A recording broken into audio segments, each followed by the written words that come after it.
Tembak lincah apa? Gak ada bak laka cik oh. Bak laka oh. Yang kenyo bak laka.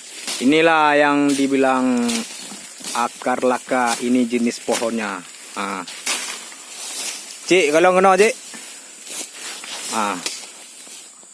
Ini pencari akar laka ini. Pokong ni. Dua kena apa ni? Biar jelas nampak kayak mana jenis pohon akar laka banyak. Saudara-saudara kita yang kurang tahu pohonnya, jenis batang yang masih utuh, masih hidup maksud saya. Inilah duri-durinya, antara jaraknya kuku ayam. Ini dia masih belum ada isi. Kecil.